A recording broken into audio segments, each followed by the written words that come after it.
$100,000. That's kind of the magic number, right? The salary so many of us shoot for. But what does it actually buy you, especially in a major American city? Well, today we're going to break it all down, and we're using Seattle as our guinea pig. So let's just get right to it. Is 100 grand a lot of money?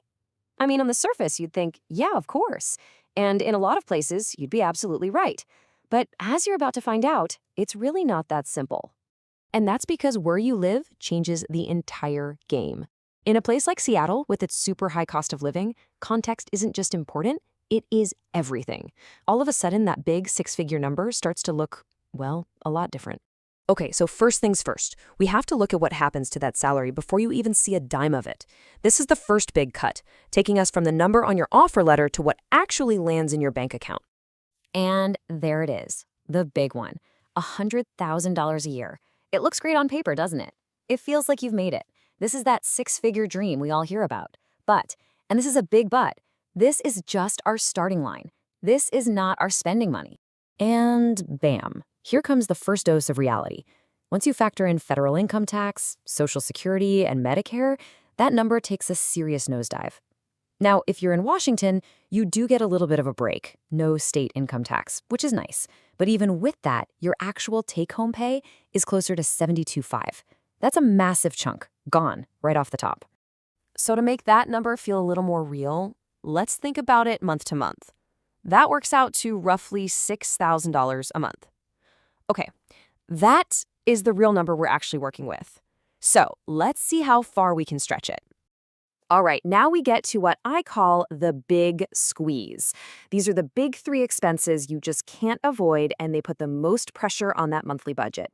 We're talking housing, transportation, and of course, groceries. And you can see right here where that $6,000 starts to just evaporate. I mean, look at that massive slice of the pie, that's rent.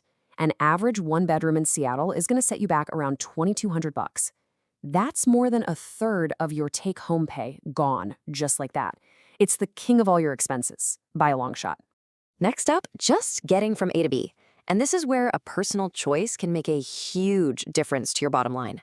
If you're a car owner, you know the drill. Insurance, gas, parking, maintenance. That can easily tack on $600, $700, even $800 a month. But if you ditch the car and hop on public transit, you're just looking at a monthly pass. I mean, the difference in cost is just staggering. And you know, the costs don't stop there. It's kind of like death by 1,000 cuts. Groceries in Seattle? Yep, more expensive than the national average. Then you've got to heat your place in the winter. You've got your internet, your phone bill, all those streaming services we can't live without. Each one by itself doesn't seem like a big deal, but you add them all up, and they just keep squeezing that budget tighter and tighter. Okay, so we've paid for our apartment, we've covered getting around, and all those other monthly essentials are taken care of. The big question is, what's actually left over? And here it is.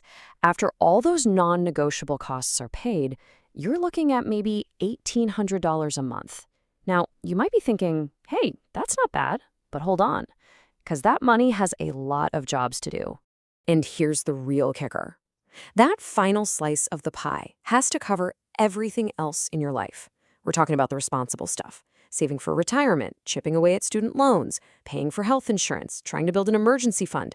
And that's all before you even think about having a little fun. You know, going out to eat, traveling, hobbies. Not to mention when your car breaks down or you get a surprise medical bill. Yeah, that $1,800 disappears fast. But there is one thing, a single decision that can totally change this entire financial picture. And it's not about getting a raise or canceling your streaming services. It's much simpler than that. It all comes down to who you share your home with. Think about it. If you're living solo, housing is this giant monster that eats up your budget.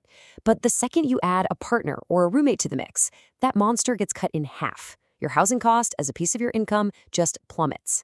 Honestly, in an expensive city, sharing housing is probably the single best financial hack there is. So when we put all these pieces back together, what's the big takeaway? It's that we really have to redefine what a six-figure salary actually means in a city like Seattle. So what does that 100 grand actually buy you here? Well, it buys you independence. It buys you stability. It lets you live a reasonably comfortable life and put a little bit away for savings if you're disciplined. But let's be super clear about what it doesn't buy you. It is not a guaranteed ticket to owning a home. And it absolutely does not mean you can just stop looking at price tags. And honestly, this quote from our source material just hits the nail on the head. In a city like this, $100,000 has become less a symbol of wealth and more a threshold of stability. That's it right there. It's not about being rich, it's about being stable. And that's the huge gap between perception and reality. And that leaves us with one last thing for you to think about. We use Seattle as our example, but you can apply this logic pretty much anywhere. So the question I'll leave you with is this. In your city, what's the real price tag for just being stable?